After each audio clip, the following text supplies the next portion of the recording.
composed of water. Why? Because we see how flexible, how changeable water can be. It goes from being a liquid to a gas. It disappears into the air. It can become a solid through ice. So everything, and if you think about it, most everything, it can be shown has some water in it. Not everything, but an awful lot of the natural world, it wouldn't be too difficult to show, has water in it. Okay, so that was his theory. Heraclitus said gas or fire, okay, is what everything is ultimately made of. That's the element. We see it visibly, but we see it disappear. It's a form of energy. Okay, and energy is what moves animals. It moves human beings. If we're alive, we have heat in us. If we die, we're cold, etc., etc. Okay, and then Anaxagoras had a really cool answer, which is actually really good for the day. Okay, and kind of close to what we think now. He said, small little building blocks of matter, so small that you can't see them. They must compose everything, because we see that everything changes. When something dies, it eventually disappears, and nothing is remain. It may take a long time, but it disappears. But how can there be more matter created? There isn't. So when new things are formed, they're formed from the matter that previously existed, right?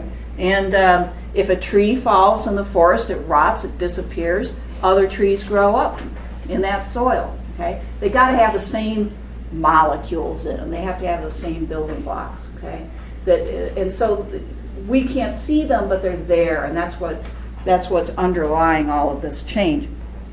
Now, I guess I'm not a physicist. Dr. Sorensen would be able to answer this better than me, but I think that now they think the building block, so to speak, is actually energy itself, which is kind of maybe closer to Heraclitus's answer. But you can see that, these people were really quite insightful, and they were trying as best they could to be able to figure out the universe.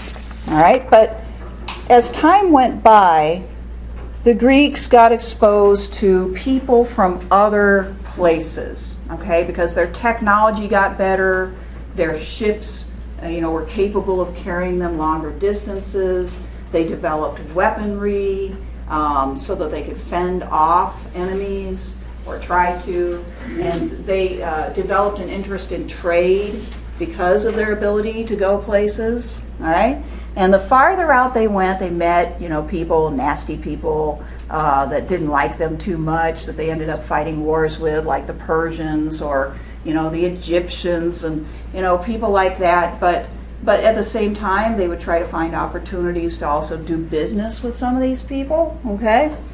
So they began to realize that the world was way bigger than their little area, and that there were people out there who spoke a different language, and they had different cultural values and religions, which is really mind-blowing.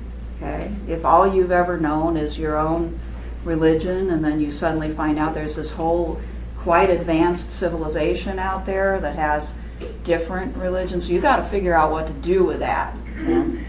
Some people thought, well, they're worshiping the same gods under different names, but some of these thoughtful people were really quite perplexed. So, what do I think about religion now if I know that people seriously believe many different types of religious beliefs than I have, okay? So this turned the attention of these intelligent people to the more interesting question of the human race. Because even more interesting, and I guess I have to agree with this, even more interesting than the natural world is the human race, because it is, you cannot understand them ultimately, completely, ever. But you can certainly try, and that's what we do in political science and other social sciences. So they started to ask some really, really penetrating, difficult questions, okay? These are philosophical questions. Are any of these ways true? Okay? For instance, religion. Are any of these religions actually true? If so, which one, and how do we prove it? If not, could it be that they are all conventional, which means man-made? Where did these religions come from? Where did these cultural practices come from? Could they all be conventional or artificial somehow? And what does that mean? If that's, to even contemplate that, what does that mean for how we think about ourselves? This is like a total earthquake, really, when people are exposed to this and have to think these thoughts. It's a total earthquake in their intellectual life. And they really can never see themselves the same again. There's no way to go back to the type of security and certainty that you had before. We live in a world where you've never experienced that. You wouldn't even know what that feels like, okay? But these people were grappling with that, and this very, very troubling question of whether there is such a thing as truth. That occurred. And people started to ask this question, okay? So now you get into human philosophy, okay? And the whole idea of, if we can know, how do we know anything? And this is very troubling, but also very exciting. And it's stimulated a new school of thought, which we call the Sophists. Hopefully you can see that. And we date that school of thought emerging around 500 BC, okay? And the Sophists were all about collecting information about what people thought, how people ordered their lives, what they believed, their political systems, their laws, and trying to figure out what worked best, but maybe even more importantly, just trying to figure them all out, because they grasped something that now, when you hear people talk about diversity and why you should learn about diversity, one of the points that they often make is you have to learn about diversity because you have to deal with a lot of other people and you want to be successful in doing so. So you can't stay in your own little cultural bubble if you want to be a success in a world that's very diverse, right? So you've at least got to learn about these other people and how they think. And so a lot of the sophists were very caught up in doing just that, And they were teachers, so we have Gorgias, was one of those. He was a sophist, and he was a teacher who taught rhetoric because in his view he had learned that at least in the democratic societies, the linchpin that moved them was rhetoric, and rhetoric is about reaching out to as many people with their different perspectives as possible. So you see where that came from now. Sophists understood, or thought they understood, people's perspective is everything. That, this is how they think and how they evaluate what you say, okay? So he, as a sophist, taught things like this: grammar and logic, of course, because you've got to have both of those if you want to sound credible. But also just the art of rhetoric, the art of touching, reaching out and touching as many people as possible, which means you've got to know a lot about human beings, okay? So obviously the Sophists were a controversial group of people, okay? They come on the scene, they start asking questions like, what is truth? Is there truth? Maybe there isn't a truth, it doesn't matter anymore. I'm going to talk about people's perspectives, and I'm going to use that knowledge to gain, for myself. So some people did not like them at all because they said, these people are upsetting our society. They are questioning everything. Okay? They are sacrilegious because they're not pious. They don't just sacrifice to the gods and affirm the truth of their existence. Okay? They're ambitious in a sort of unattractive way because they teach people to get ahead by from the negative point of view, by manipulating perspectives. Okay? They treat human beings as though they're the subject of scientific inquiry, which means that human beings can be manipulated. All right, so a lot of people, older people in particular, more traditional people, did not like these new sophists, all right? And they saw them as a subversive element in the society. Well, that's why today, when you hear somebody say, have any of you ever heard anybody accuse somebody else of sophistry? Raise your hand if you've heard that. Okay, well, you will eventually. Okay, sophistry, if somebody says today, that is pure sophistry, it means basically it's bull. You're giving us a line of bull, you're telling us what you want, what you think we want to hear, but it's all a bunch of words, and you're not really dealing with the truth. Okay, so it has become an insult to say that somebody is a sophist because of that. All right, but they were often accused by the more traditional parts of society of basically just wanting to get rich, by teaching people how to sue in the law courts, and also like Gorgias, selling their teaching for money to get rich, and corrupting the youth by tearing down traditional values and religion. All right? Now that might ring a bell because remember, that's what, Socrates was accused of, corrupting the youth. Right? And in that sense, people lumped him in with this general problem to a certain extent, because he too, in his own way, even though he wasn't a sophist, was definitely questioning everything, including the Greeks' religious beliefs. Okay? Because as a philosopher, he said, you have to examine everything. You have to look into everything. There's nothing that you hold so sacred that you can't ask questions about it. Okay? So, Gorgias was a real person, and he lived between 483 and 375 BC. As I told you before, he is from a town in Sicily, Leontini. And this is his basic philosophy here. And we've already covered that, but I'll just leave that up there for a second. He believed that because of perspective, the power of perspective, words inevitably meant different things to different people. And so there was no point really in trying to teach them, because they would never be able to get with that degree of accuracy what it was you were saying. The power of perspective is too strong. Okay. So, in other words, what Socrates is trying to do, Gorgias would think is impossible to do. It's a futile quest. Okay. And instead, he determined persuasion is all that's possible. That's the great power of the world. That's what we can do well, because persuasion doesn't rely on accurate transmission of knowledge. Okay, of course, as we've said before, it relies on emotion, right? Tugging at the emotions, pulling people's emotional strings.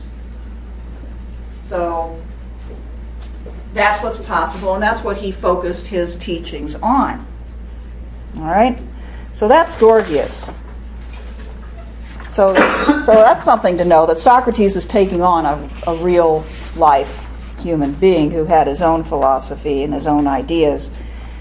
Now, Callicles, on the other hand, who we will meet later on in this dialogue, was a sophist too, but probably not a real person, because we can't find any other references to Callicles anywhere. So scholars think that he is a composite figure. In other words, that Plato, when he was writing this, put together what he considered to be the strongest, best aspects of sophism into this character to provide a challenge for Socrates. Okay? So probably Socrates never directly argued with Callicles, since he probably didn't exist, but he argued with other people who had ideas similar to Callicles, and they're all bundled up in Callicles. Okay? So Callicles was a sophist, and he had some really, really controversial opinions that people either liked or didn't like, one of which is a very modern idea, voiced by philosophers like Nietzsche, okay, that morality is merely a creation of the weak majority. Okay? He said, morality is artificial, and it's a social tool that is used by people to protect themselves against their natural superiors. So they teach children from a very young age, don't hurt somebody, don't take things from them, don't take advantage of them, help people, so that those who might otherwise take advantage are held back. Okay? Callicles sees the world as a sort of dog-eat-dog situation, and the most powerful should win. Okay? And morality gets in the way of that, and it is a sort of overturning of what is natural. So he is going to propose the strong should rule, and why. Okay? And like Nietzsche, I think he thinks that the society as a whole would be a lot better off because it would be led by people who knew what they were doing and could fully take advantage of the resources at their disposal. Okay? But it would mean that there would be winners and there would be losers. So there's no other record of Callicles that is but he's Socrates' But he's Socrates' biggest rival. Yes. It's just I think it's a fictional creation in this case. I'm not saying he didn't exist, but it's sort of the agreement of the scholars who've looked into this is that we can't find him anywhere, so probably he is. Could he be like one person written in his story that to represent like a crowd of people in the background? Yes, and I think that's what he is. Okay. I think that's what he is. In other words, he probably represents 2 or 3 or 4 or however many real people that Socrates has argued with, and but not by that name. Yep. So because Plato was involved in all of these arguments and he listened to so many of these dialogues, he had a lot of material to work with, right? And he doesn't replicate. He's not just a stenographer replicating exactly what happened. He puts these dialogues together the way he thinks that they will work best and teach the best. So it's not too surprising that he would sometimes maybe use a composite figure, somebody that represents the best of the sophists. Now, Socrates thought of himself as an anti-sophist, but as I said, he kind of got caught up with the same accusation that were often leveled at them. He thought he was an anti-sophist because he totally disagrees with the idea that perspective is everything and there is no such thing as truth. He is a sort of moral absolutist. It's not shades of gray for Socrates. It's black and it's white, basically. Okay, so very, very different perspective, and he thought that the sophists were very harmful because they did teach politicians to take advantage of people. Okay, so but we will find, and the video will cover all of this of his personal life, that he was accused after the Peloponnesian War of corrupting the youth and teaching about false gods or false views about religion. Okay, and actually, it kind of depends on your perspective, to use that word, whether he did that or not.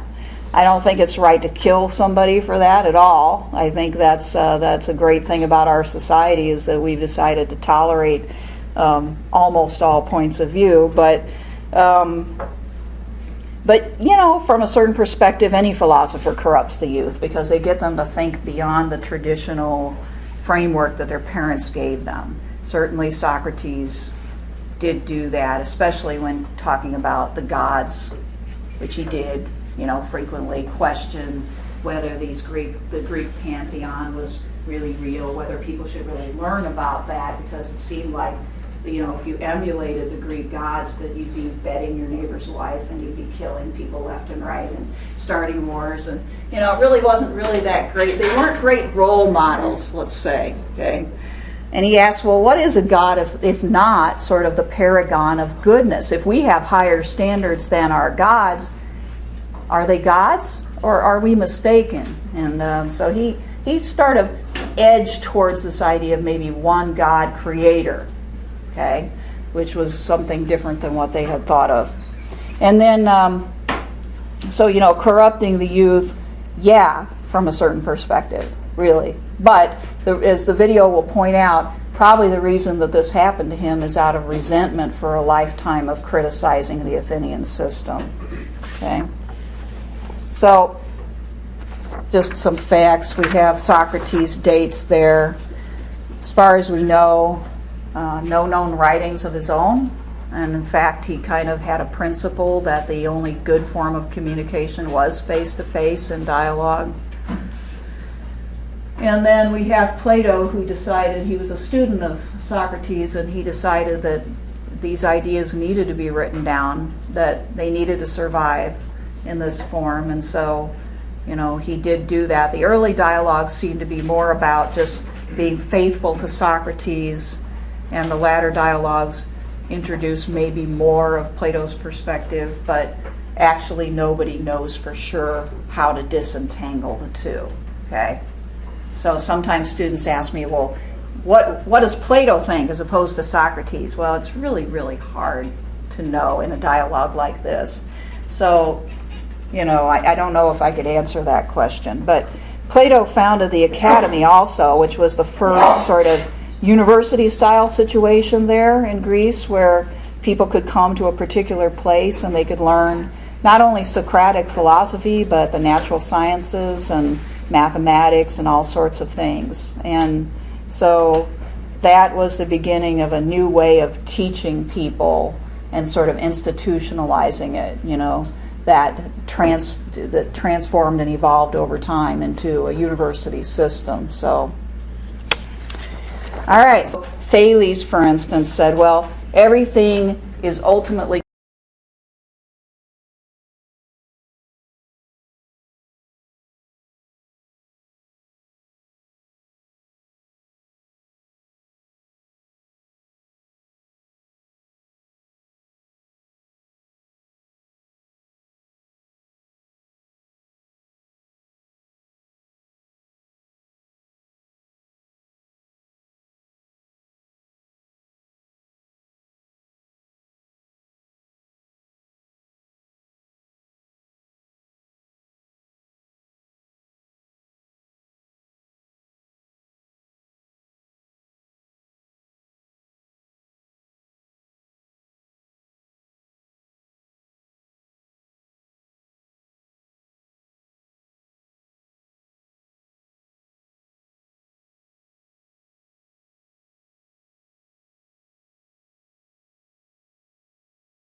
so some of these pre